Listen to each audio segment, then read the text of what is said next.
Cool. What's up, everybody, man? Thanks for jumping into another episode. Cannot believe we're almost a year in with this and the Honey Badger Nation and Fast Forward movement. And man, it's been awesome. Tons of great content and value. And today's going to be no different. We've got Mr. Dave DeVoe on with this one. You guys are in for a treat, man. Welcome. Thank you, man. Happy to be here. Yeah, I appreciate you taking the time and jumping on and just adding massive value back into our community. And I know today's going to be good. Right on. Sweet. I'm gonna let you run, man. You ready to jump in? I know today's topic, man, is going to be fire, and it's definitely people are going to be able to take away some action items immediately and apply into their conversations and what they're doing today, even. Yeah. So we're going to talk about objection handling, and honestly, a lot of this is mindset, and I know people don't want to hear that a lot of times because they're looking for just the magic line or the magic pill to be able to get things done. And we are going to go into some content, and later on in the program, we're going to go into actually some systems of objection handling that work. But those don't work unless you have the mindset down. So most of this is going to be talking about mindset around objection handling. And then naturally, the content will fold into that later. So the one thing that I always tell my people is we're in a profession where we can earn as much, if not more, income than professional athletes and top grade doctors and lawyers, right? And at the same time, when you look at a surgeon or a professional athlete, what's the one thing that they do way more than most real estate agents do? It's practice, right? Kobe Bryant would practice for an hour to an hour and a half before the game, taking shots, doing sprints, doing whatever he was doing. Then he would take an hour and go get a massage, shower, chill out, play the game, and then practice for another hour after the game, whether that was taking more shots or looking at video, figuring out what he could have done better, right? And most professional athletes who excel practice like that. Yet real estate agents, we don't practice like, one of the top players in baseball, he practices, right? He's a beast. And one of the things that he does, aside from typical, hitting the ball, weightlifting, everything, is he does Pilates, is like his main form of training and practice, because it causes him to become more flexible. So practice makes us better, more flexible, and we're resistant to it as real estate agents. So one of the things that we do is we have a practice to internalize the scripts. I posted a video about this last week that a lot of real estate agents will say, I don't want to follow scripts because I don't feel like I'm being myself, right? I feel like a robot. Like I just want to be myself. The truth, and you know this, and I know this, is that you don't get to be yourself until you internalize the scripts. Once you have the scripts internalized so that they're like an app that is running in the background of your brain 24/7, that's when you get to step out and be yourself and truly connect. It's ironic, right? Yeah. So give some context to why, what you've seen over the years, why real estate agents won't practice, right? What's the, like you said, I know it's around mindset, but what is that belief that they have, and why won't they do that? I think it's a couple of things. Number one is that people say practice, but there's no system to it to tell them what to do. Most real estate agents, if you tell them what to do and they're motivated, they'll do it. But there's no like set system out there that goes along with this. Like everybody knows to role play, right? Role player scripts, but there's a system that goes along with role playing to make it effective and efficient. And it's not just role playing. It's the biggest thing is you have to internalize the scripts before the role playing even has the most benefit that it could have.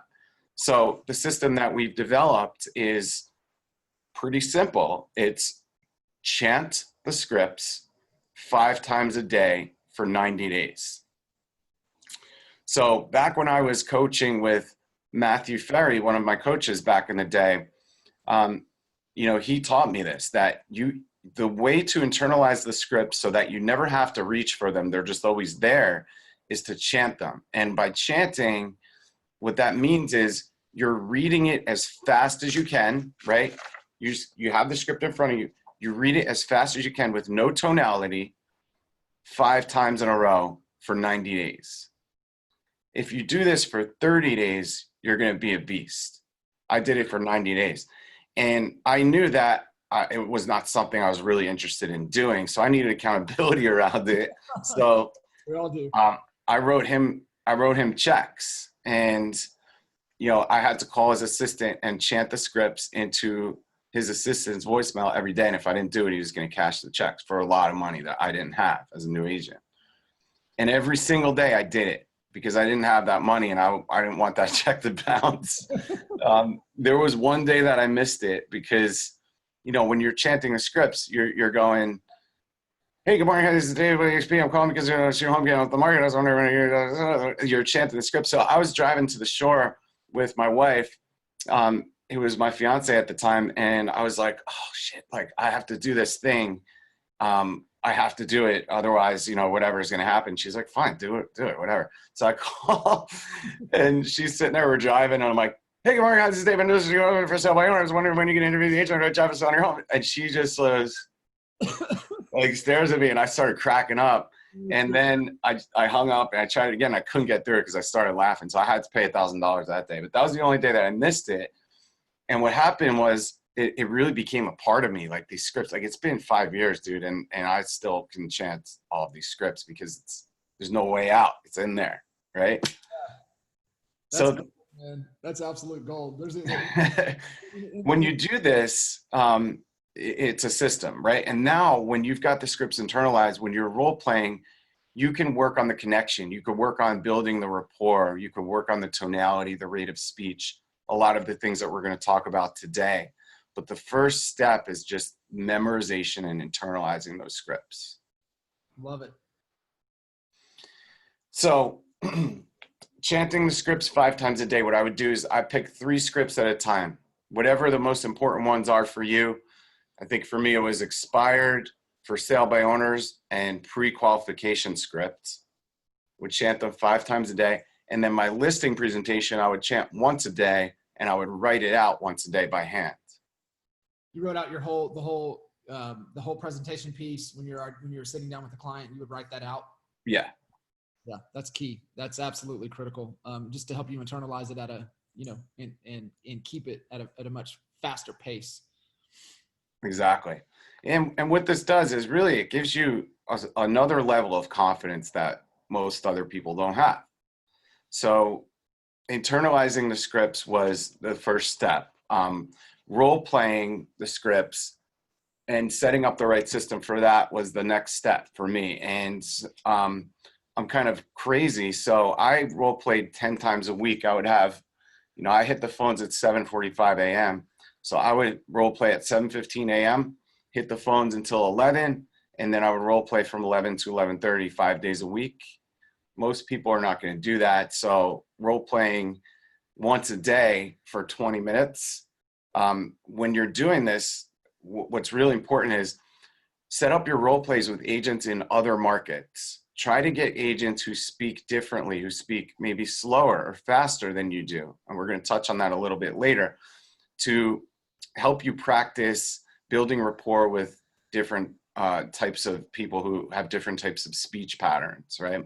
So up and down the East Coast, anybody that you could find in the Honey Badgers group or any of your Facebook groups, set up these role plays and make sure they know when I call you, you pick up the phone as a seller or a buyer. We're not chit-chatting like, hey, how was the weekend? I need that. Like, this is real live role play. Like, let's get into it. Let's focus on a topic or a script. And I want you to be somewhat realistic, not super hard on me, allow me to get through the script and work it. But then after we're done with that, we're going to talk about what we could have done better. We're going to work on certain things that you may have stumbled on and practice this stuff. Get it down so that when you go live and you're on the phone with the seller, it's like another baseball reference. Sorry. It's like when you're on deck and you put 2 donuts on the bat and you're practicing with a heavier bat. Sorry about my swing. I'm kind of cramped here. And then you take those donuts off and you step up to the plate and somebody throws you an 80-mile-an-hour fastball and you knock it into left field, right? It's the same thing. Practice heavy and perform harder. I love that. That's great. And for a lot of you guys just jumping on, we've got Mr. Dave DeVoe dropping some gold. Make sure you guys have your notepad capturing. He's dropping tons of nuggets. If you guys will just apply, I challenge you to apply it all. I mean, just if you apply 50% of what he's already given, it'll accelerate your skill set and your results, to a whole nother level. And if you guys have any questions, we got the chat box open. So if you got any questions for Dave, we'll address those. So just throw them in the chat box or in the Q&A. You mentioned something there about practice and even after your role plays. Now you may get to this. I just want to make sure you touch on it. Is that what's the system or the process for you in real life when you're talking to clients to be able to bring back, even on listening presentations, it's that autopsy, right? To where you go back, it's like let's go back to sports analogy here. You go back and watch game film, just like you said with Kobe. He'd go watch game film and then he'd get out on the court and practice of where he could have been just a little bit better. What is that system or process for you guys? So like you mean post-appointment or post-prospecting session? It's a good question. So I remember specifically that when I would go on a listing presentation, my whole life could change based on the outcome of that, right? So I was always very aware that if I won and I got the listing, things just seemed better. And if I didn't, things seemed really bad. And so for me, it was when I realized that, I was like, all right, I've got to work on my mindset. I got to be detached from the outcome. What can I do so that I don't care whether or not I get the listing? I want it. I'm going to do everything I can to get it. But if I don't get it, it's not going to move the needle of my happiness that much, right? And the answer to that is what I just said. Practicing in terms of, role playing and doing, knowing the scripts, internalizing the scripts, but also having abundance and creating abundance. So I've never had the opportunity to be on this listing presentation before. So I'm grateful that I have the opportunity to go on it rather than I just got this listing presentation and my life is going to end if I don't get the listing. And walking into that from a place of abundance rather than like having it have control over you was one of the biggest mindset switches that I experienced. That's cool. And at the end of the day, what I would do in the beginning is I would record it. I had, I don't think my phone recorded at the time, but I had like a little recorder that I have in my inside suit pocket, and I would just record it and I'd listen back and, listen back to how much of an asshole I was and fix the things that I could have fixed. It's like, all right, I'm not going to do another baseball analogy, but yeah. So recording it, making sure that I'm actually sticking to the script and not going off on a tangent, and recalling the moments where I could have done things better, where I could have connected. Because what we're going to talk about a lot today is once those scripts are internalized, how do we build rapport and how do we connect more, both on the phone and face-to-face? That's gold right there, guys. Hopefully you guys captured all that and taking that approach with an abundance and being truly grateful for the opportunity there to, add value and potentially, help, the client with the outcome that they're after and not come in with the desperation, right? Because that's where we'll repel that opportunity and not attract it into us, right? So if you come in with an abundance, grateful for the opportunity, you'll attract. And versus if you come in with desperation, oh shit, my life is going to end if I don't get this, you'll repel. And so your probability of winning is going to go, drastically. And then I love that, dang man, hit the record button, drop it inside of your pocket, and then you're able to go back through and listen to the game film to where, did you stay on track? Did you get off track? What could you have done differently? And those are just golden little nuggets. And send it to your coach. Send it to your role play partners too, because they're going to be a more realistic critic on that than you're going to be for yourself, for better or for worse. Yeah, absolutely. That's a great point. I remember Kinder's first coach, right? And he was struggling with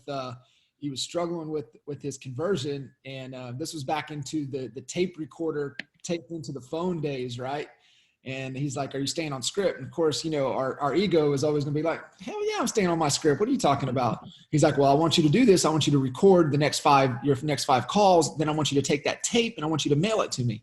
And obviously, we can do things a lot faster these days, but he did. And back in the next call, when he had the tape, he hit play and they went right through, and he's like, "Did you stay on script?" And it was like, "Nope, not even close."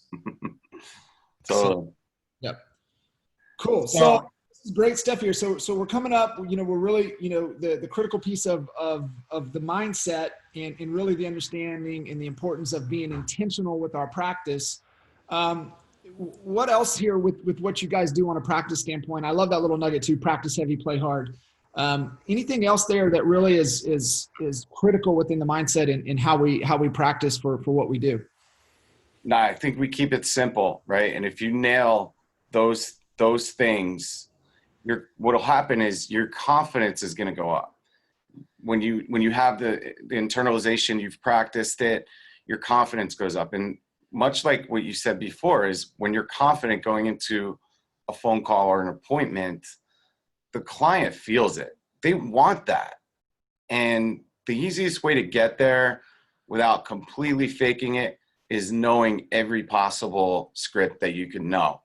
And then having the opportunity to connect on a deeper level. So, chanting the scripts, internalizing, practicing role play, and having an abundance mindset. That's it. I love that. Yeah. So, the next step here is to actually, and a lot of this is going to be mindset as well as content, is objections in general. Like, what is an objection? And when I ask this question, most people will say, because this call that we're doing here is actually a 2-hour workshop that I'm going to try to condense into 60 minutes. But I ask this question and people say, well, it's a no, or it's a knee-jerk reaction, or, it's a reason that they don't want to sell, or, all these different answers that we get. So what I was taught is that an objection is simply a question in the mind of a buyer or a seller that has yet to be answered. They're not sure, right? They don't know you yet. Most likely they maybe they researched you a little bit, but they don't know your skill sets and your values and your culture of yourself or your team. They don't know all that. So they're just not sure. There's something that hasn't been answered for them yet. And most buyers or sellers put out objections out of reflex because they just haven't been educated enough yet. It's like when you go into a store and you know that you want pants, right? You are out of pants and you need some pants. So you go to the pants store and you walk in and they're like, "Hey, can I help you?" And you're like, "Nope, I'm good," right? Yeah. Then you walk around and you're like, "Where the hell are the pants?" And you kind of look over, you feel them out. You're like, "All right, they're cool. They seem like they know what they're doing. Hey, I need pants." And so I just said pants 10 times in like 20 seconds. So it's a trust thing. And it's a fact that they don't know yet, that you haven't convinced them yet. Most of the time, the objection that they give you is not even really a concern of theirs. It's a reflex. Give me some space. Let me feel this out. And I'll throw this at you, and that'll give me some space to kind of process and figure out if I like you or not. So the key here is being able to not only learn how to handle those objections, but to get to a place where you can use those objections as a tool to help them see value in certain situations. When you know, the trippy thing here is like, when you know all of the objections, you've internalized them, you've they're that app running in the back of your mind. You know every single one. You're like, come on, like bring it. You tend to not get the objections anymore. Right. And why is that? It's because you're confident. And they could feel that. They know that you're confident coming in. So they tend to not, I found myself, once I learned all these objection handling techniques, wanting them to give me the objection because I had this like awesome objection handler and I didn't get it because I had the confidence going in. Which also goes right back to mindset, right, John? You created that authority, right? It's yes. It's the as if, right? When you walk into the restaurant, you walk in as if, right? The receptionist is like, this is somebody of possible significance. Maybe we need to get them in a better, set them at a better table, right? It's just how you carry yourself with that. Like you said, it's that confidence, and then that's that authority. And you don't have to be douchey about it. I mean, it's just the confidence that you have, and it's just the confidence in yourself. And with that other key piece that you said, right, is that abundance mindset when you come into any situation of really listening and uncovering and how you can add value back and help people, answer the questions that are playing in their head, which is fantastic. Yeah, that's a really good analogy too, because think about this. Let's just compare it. If you walk into a situation going, oh my God, what if they say this? Or I'm not really sure about how I'm going to handle that. Or, I hope they don't say this, versus I hope they say this because I've got the answer. Or there's nothing that they could say that's going to keep me from connecting with them. I mean, it's night and day. And the difference between those two is sitting there and chanting these scripts like a mental patient 5 times a day for 30 to 90 days. That's it. Right. So when we think about I want to talk a little bit about the psychology around objections, or our masterful, powerful psychic ability that we have as agents, that we know exactly what a FSBO is going to say to us before we call, right? And I don't have a whiteboard, but usually I will do a whiteboard at this point and ask people, all right, what do for sale by owners think about real estate agents? And we'll go through and we'll write it down. And it's stuff like, we're sleazy, right? We charge too much. We don't do anything. They could do it better. We're just looking out for our commission, right? And then on the right side of the page, it's what do we think about for sale by owners? They're cheap. They don't know anything, right? They think they could do it themselves. They're stupid. And all of those things are what most agents are. That's the script they're creating in their mind before they even go and make the call. And that type of energy automatically creates that, it repels people, and it creates that kind of like just frustration before you even get on the call. That's what most people are thinking, right? So how do you simply just change that script? You become aware of it. And once you become aware of it, then you create other options and you create flexibility, which creates confidence and power. So is it easier to look at what they're saying as an objection, or is it easier to align with them and understand where they're coming from and then build rapport and redirect them, right? We're going to honor them. We're going to validate what they're saying. We're going to get into rapport, and then we're going to move them in any direction that we want once we're in rapport. So it's either this, or, it's you squaring up with me and going into an objection battle, or it's me getting side by side, putting my arm around you and being like, look at that sunset. Let's go hang out over here. That's the mindset that we're going to work on today. So make sure that you're preparing your mindset to be productive versus repellent. These for sale by owners, these expires, whoever it is that you're going to be going to connect with, go into it with the understanding that they're just doing the best they can. They're playing their part. I get it.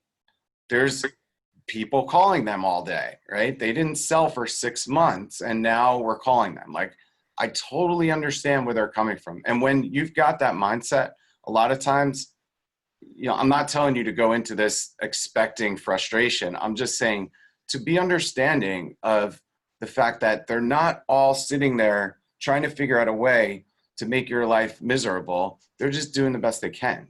Absolutely. Absolutely.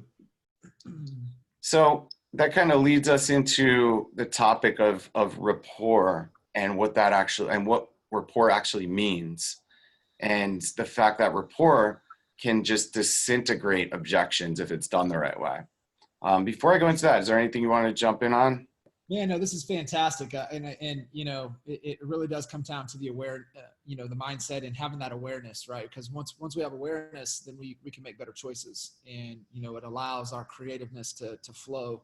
And it's always layers deeper, right? I mean, they're doing the best that they possibly can with the information that they have. And so our job is just to get in and uncover that. What we reveal, we can heal. And, just trying to reveal, the thoughts, what's going on in their mind. And then, with certainty that you can, you have it, right? When you have that confidence, then you have that belief in yourself that, it's a disservice for anybody to not work with you, because you can truly add the most amount of value and help them accomplish whatever it is they want to accomplish. And when you believe that, right, and you have that internalization, you come across in such a genuine way, because you are genuine and you really truly want to help them, because you can. Yeah, man, that was so awesome the way you said that.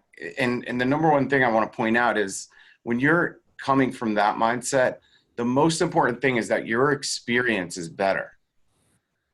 And we're living a life here where we don't pay attention to our experience moment to moment, breath to breath. And when the most ironic, odd thing is that when you practice the skill set and the systems, your whole entire life gets better. Like your experience gets better in the moment, because you don't have that uncomfortableness. You're confident. You're in there looking to connect, looking to add value. And yes, a byproduct of it is that most of the time, trust goes up, right? Resistance goes down and business gets done. But the most important thing is your experience. Everything else is just a byproduct of it. Yeah, that's awesome, man. You just kind of sparked that, if you have those scripts internalized, you can be present in the moment, and you can be present and really listen to what they're saying, instead of the story that's going in your head is like, okay, I got this objection. I'm trying to remember this. I'm trying to remember this script. What do I need to say next? And it's like, no, I can sit here and be present and listen to you and what you're saying. And I can really hear what you're not saying, so I can help you accomplish what you're wanting to. But you're not able to do that when you're thinking about, okay, what's the next thing I'm supposed to say here? Isn't that crazy? It's so nuts. I remember like when I figured that out, I was like, oh, okay. Then I started practicing. So let's talk about rapport, right? So what we want to do is we want to align with people. We want to use everything that we've talked about so far to put ourselves in a position to be able to align and connect with people and redirect them, right? So what we've all heard that will link into this is repeat and approve. The thing is, like, you can't just repeat and approve. You have to actually have some sense of meaning into the approval portion of it. It can't just be, well, I understand that. Like, it has to be like, I totally get what you're saying. Like, I understand why you would think that. I completely understand why there has to be feeling. Like, you have to actually care a little bit. And when your scripts are internalized, it frees you up to be able to do that more, right? So what happens when you say something and somebody goes, you're 100% right? How does it feel? I mean, for me, it feels great. I feel important. My ego got juiced. I automatically like them. You just told me I'm right. Like, I love this guy. I like this guy. Yeah. Right? So when that seldomly happens to me, I feel great. And so I understand that my game now is how many times can I make people feel great? by actually understanding their viewpoint and agreeing with it. When the opposite happens, when you're in opposition or in that resistance to somebody, how does that feel? Whether it's just a conversation, or it could be an argument, or it could just be anything. Like, it doesn't, for me, my experience, it doesn't feel good. And it's not just that it doesn't feel good in that business sense. My whole life, my whole being, the cells in my body don't feel good when I'm in opposition. And so my goal became, how many times can I create the former versus the latter? How many times can I make people feel good? Because also, like, when people agree with me and they tell me I'm right, I feel good. But when I tell somebody they're right, I know how they feel when I do that. And that makes me feel good.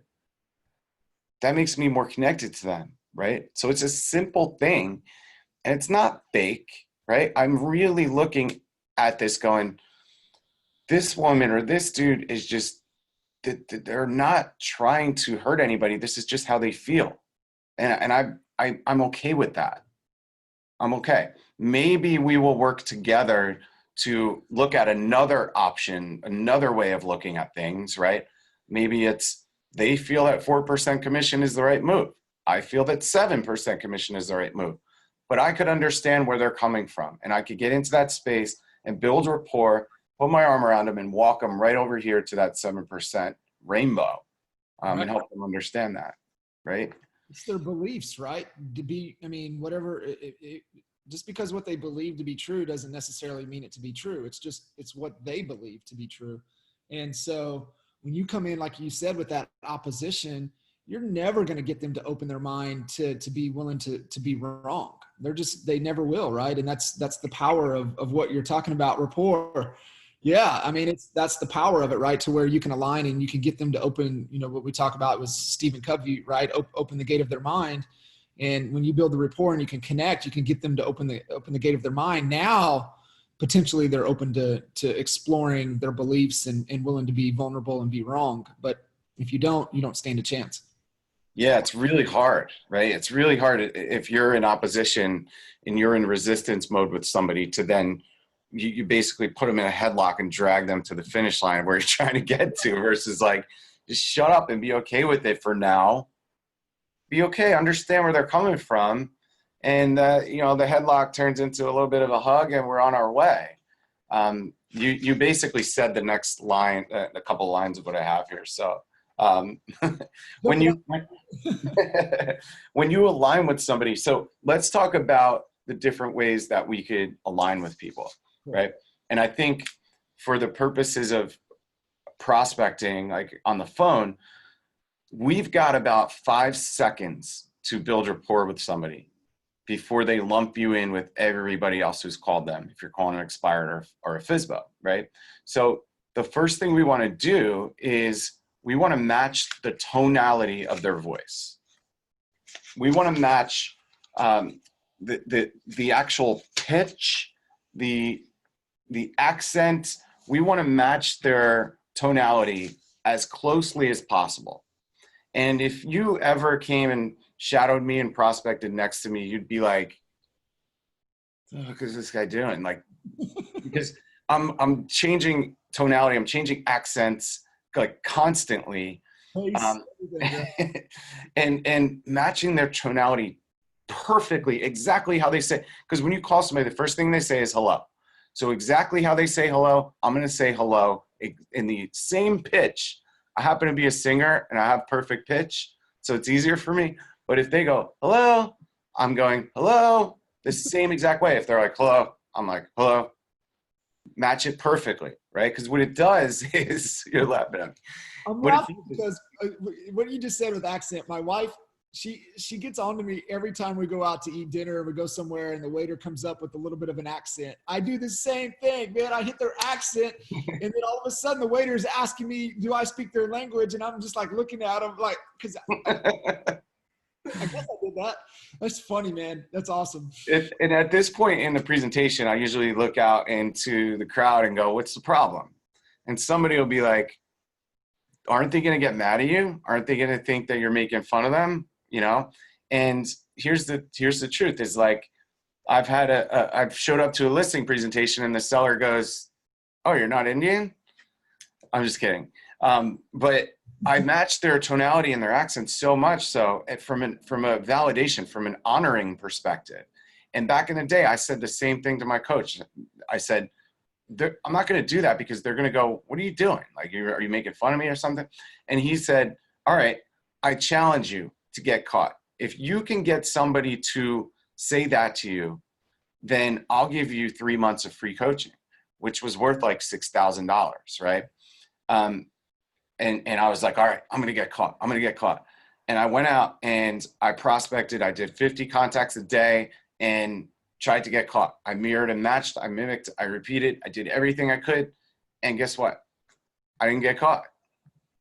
I set like 15 appointments though, because there's something that happens. There's something that happens in subliminally that where they go, something I like about this guy. And when you combine all the things I'm going to talk about together in that first 5 seconds, magic happens. So the first thing is tonality, right?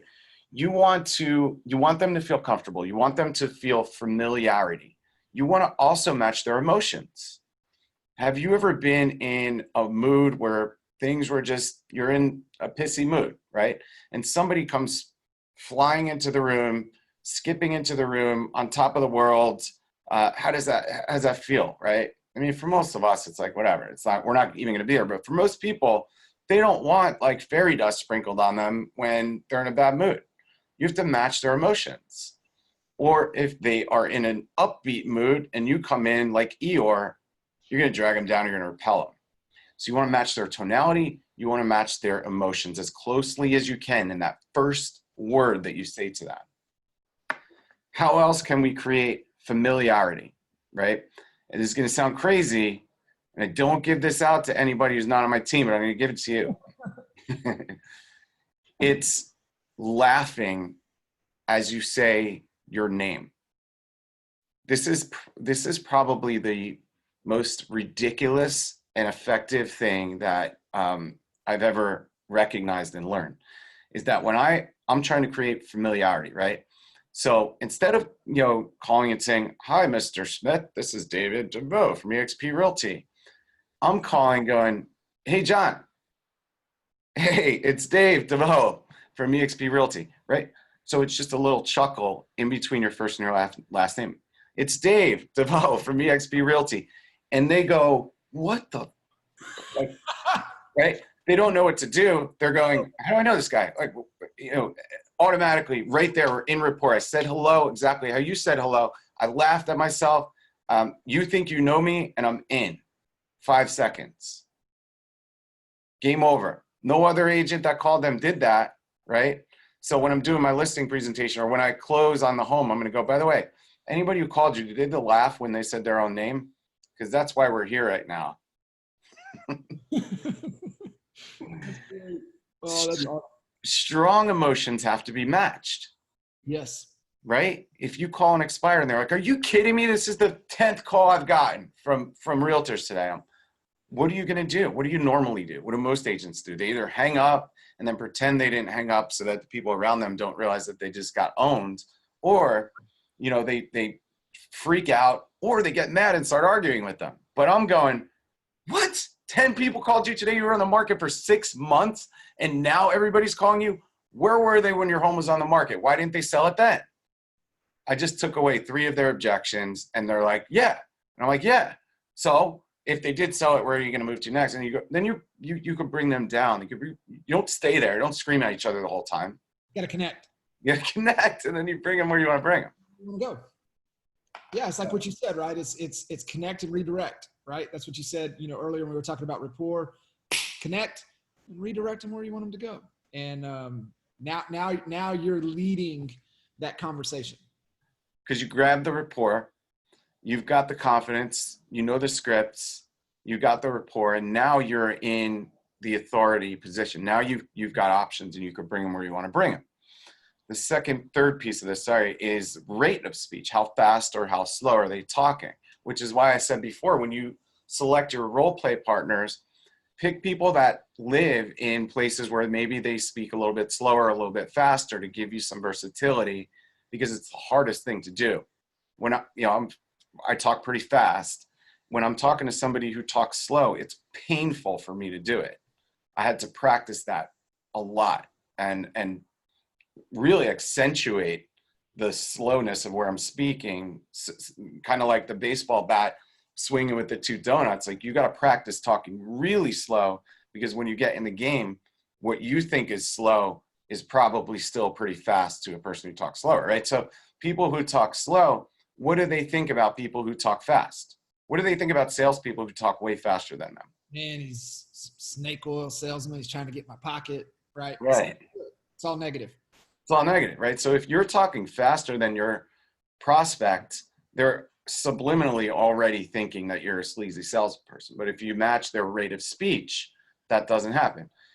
And also, if you are somebody who speaks slower, if you're a person who speaks way slower than somebody else, what do they think about you? They think you're slow. They think you're stupid, right? Yeah. They don't think you're confident. They don't think you get the job done. So if you're talking slower than somebody else, you put yourself at a disadvantage. You speed up your pace and you practice doing that to match their rate of speech along with their tonality and their emotions.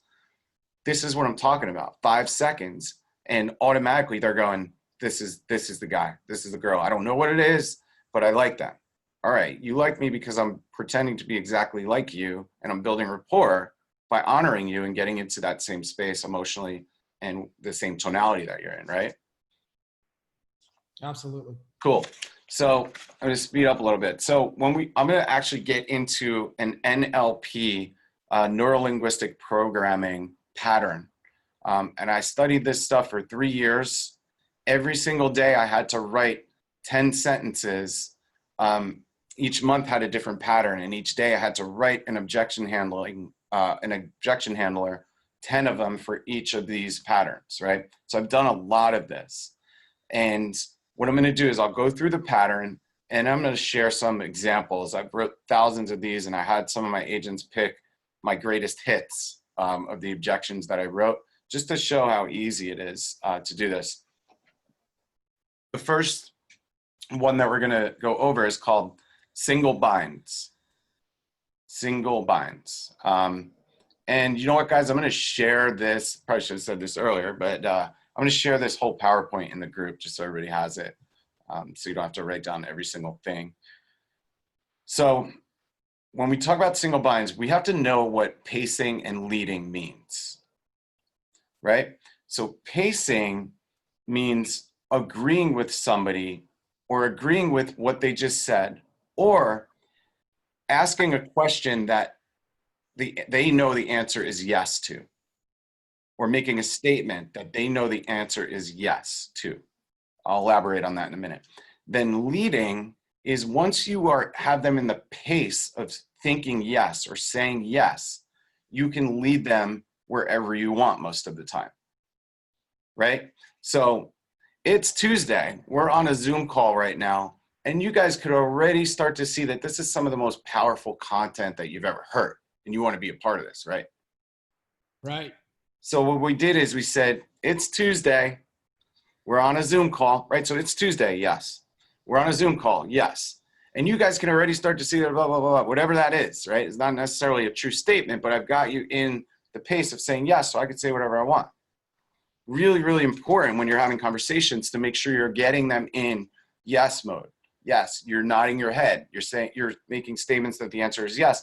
Then you put your lead in there and you close with the tie down, right?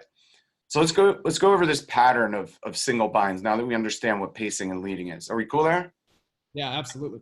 Awesome. So instead of you telling somebody something, you want to lead them into it. So the pattern is this.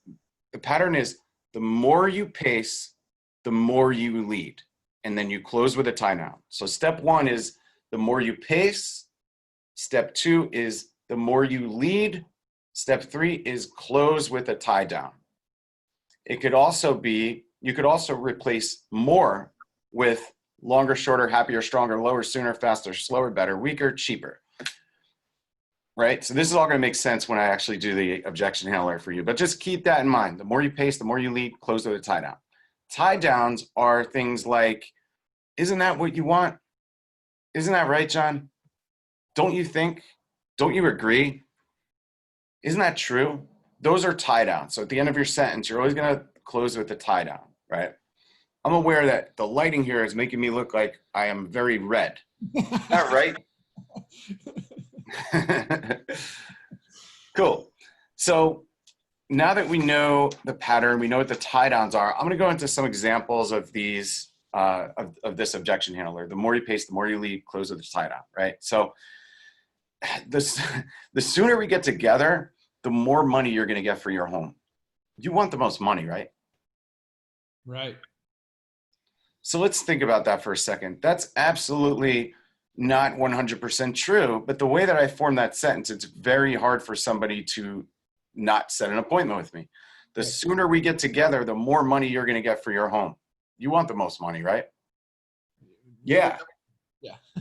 So you just set an appointment with me, right? So the next step to that is, all right, what's better, Thursday or Friday at 4? One thing I want to point out to keep in mind here is, you guys, you've got to be in rapport if you're going to use these. If you're not in rapport and you start to say things like this, they're going to be like, no, like everything we've talked about up until now, all the rapport has to be in place. Cool. So this is for an expired. Hey, you know, the sooner you invite me over, the sooner all these agents are going to stop calling you. It's annoying, right? Yeah, it is annoying, right? So, well, great. You just agreed to invite me over. Thanks. The more you think about the lack of inventory in the market, the easier it is to realize that when you find a house you love, you should make an offer immediately. Don't you agree? Agree. I'll do that one again. The more you think about the lack of inventory in the market, the easier it is to realize that when you find a house you love, you should act immediately. Wouldn't you agree? So you're exuding confidence. You're helping them get to the right place, right? You know what, Mr. Seller, the more upset you get about the price, the more you realize I'm telling you the truth. You want an honest agent, don't you? That's gold. I can keep going. Yeah. You know, the more you talk to me, the more confident you are that I'm the right agent for you. Isn't that a great feeling? Yeah. The thing is, like, what do you say to that? It's like, you know, you've got rapport already, and then you're going, the more you talk to me, the more confident you are that I'm the right agent for you. Isn't that a great feeling? Yeah, it is a great feeling. Perfect. Sign the contract. Yeah. That's fantastic. And I just want to, reiterate exactly, you said it about 3 or 4 times, is you have to be in rapport for this to really grab hold. So you've got to do the things that, Dave shared at the beginning of the call to get to this point. You can't just jump in right here. So true. Yeah, you'll really come off like a jerk if you're not in rapport here. You know, John, the more you talk to other agents, the less you trust their opinion, right? Aren't you glad that you finally found an agent you could trust? I can only say that if I'm in rapport with you. You know, otherwise they're gonna be like, what? Yeah, so I've got a couple here that pertain to buyers too. So, hey, the more you look at the comps, the easier it is for you to see that making lowball offers will eventually lose what might be the perfect home for you. When did you have to move by? Yeah. Or, we use this one more and more. The more you hear agents desperately offering you 4% listings, the more you realize how awful their negotiating skills are. I mean, you want a pit bull who's going to fight for every dollar for you, right? Yeah. Money. I like that one. I got a bunch more here. I'll share with everybody. Let's see. Is there one more I want to leave with? For somebody who says they want to list later, the more you think about your move to California, the easier it is for you to see that we should start marketing it now in order to hit the ground running when it's time to actually go live. Wouldn't you agree? So guys, whatever you want to do here, I would recommend practicing these and coming up with these. I mean, I wrote all of these, but they're all based off of this pattern, right? So, the more simple you make it, the easier it's going to be for you to implement it. Wouldn't you agree?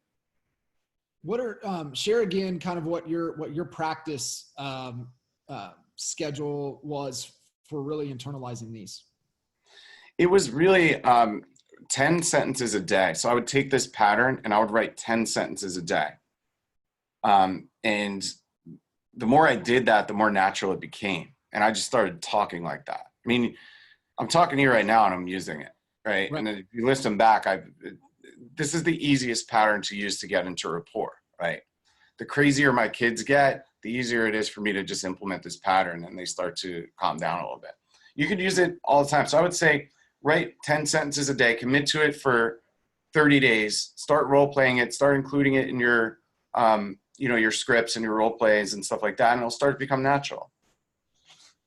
Absolutely. I think one of, if anybody's taking any big takeaways, and it's looking for the systems and processes that, success leaves clues, right? So what are people doing to be successful, right? Or what are the daily habits? What are they doing daily that's really helping them, achieve and get to a higher level? And hopefully you guys, for me, I've got 3 pages of notes already, but hopefully for you guys, you're taking away is that, I'm looking for how are people teach me how you do that. Right. And so that's what, Dave's shared here. He's giving you the framework of how to practice with intention that's going to deliver the results that I know all of you guys on this call or listening in are really looking for.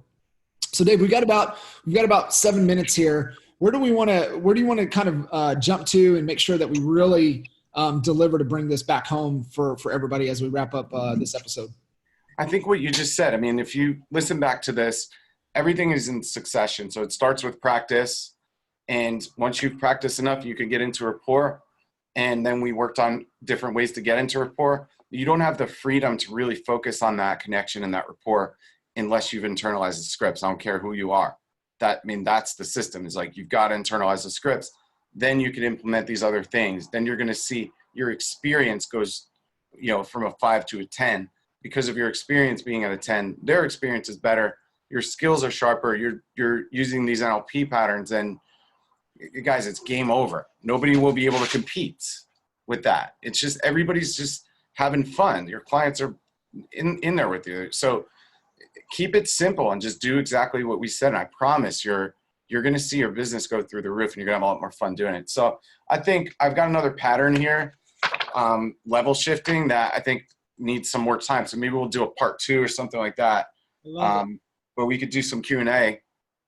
Yeah, absolutely. And definitely love that. Bring that back. I think, too, if you guys have any questions, throw them in. We've got, a few minutes here for you guys. And then if you're listening to the recording, throw the questions in, reach out to Dave to be able to, really be able to help you guys with this.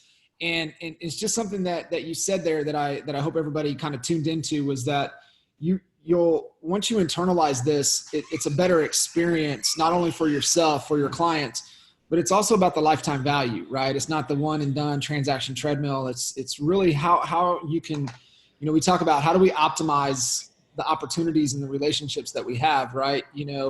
If we're helping our clients and we're in this for, this isn't, we get so short-sighted in this business, right? We're chasing the next commission. But what you have to look at is that over the longevity of your career, really, how can you really nurture and squeeze all of the juice out of that relationship for the opportunities? Because they're talking to their friends, family members, colleagues, they're referring somebody. And if you do a really good job, build rapport, have an amazing experience, not only for yourself, for them, then the referrals come, and it's just a better overall lifetime value relationship for you. Yeah. One of the things you said is so important.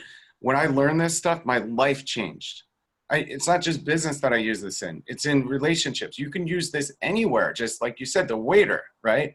If you're single, you're going out to pick up chicks or dudes, like, you could use this. Like, the more you sit here with me, the more you realize you want to buy me a drink. Whatever it is, right?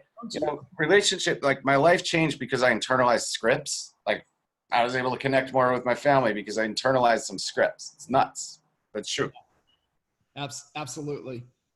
So Barbara is asking, really, what is NLP, and then where will we get the handout? So I can answer that. The handout is that when we repost the call into the groups, Dave or myself or Holly will share the presentation with you guys. So be on the lookout for that in the next 24 hours, if not sooner, that we'll be able to get this up and out to you guys. Cool. What is NLP? So NLP stands for neuro-linguistic programming, and it's an advanced sales pattern technique that you learn. This single binds is just one pattern of many, many, many layers to NLP. It's the most simple one, but yeah, NLP is a complete entire life of its own. So obviously studying the material, listening back to this call, for you, who was it that you studied that really had the most impact with NLP for you? Matthew Ferry. Gotcha. 100%, because his NLP started off like within real estate skill set, but then just transcended into life-changing patterns and techniques for me. And so Matt wrote, Matt is Tom Ferry's brother, Mike Ferry's son. He wrote a book called Creating Sales Velocity. That is one of the best, if not the best, NLP and just general sales training book ever written. So I would highly recommend you check it out. Gotcha. Creating Sales Velocity with Matthew Ferry. Yeah. Perfect. Awesome. That's fantastic. Man, I appreciate you taking the time. I'm looking forward to the next episode, getting you on to continue this conversation, and hopefully we'll be able to bring that to you guys here midway point of the year. But like I said, man, appreciate you. Appreciate all of you guys coming in. If you have any questions, feel free to reach out to Dave in the group, message him directly. You can hit me up. We'll definitely answer any and all questions you have. And then for sure, make sure you guys give Dave lots of love for really bringing a tremendous value. I would definitely say this is an instant classic, and you definitely need to get this in and listen to it again. Nice, man. Thank you so much. Thank you for even just doing this. This is awesome. I love it. It's so much fun. Cool, man. Appreciate you. Appreciate you guys. You guys take care. All right. Peace.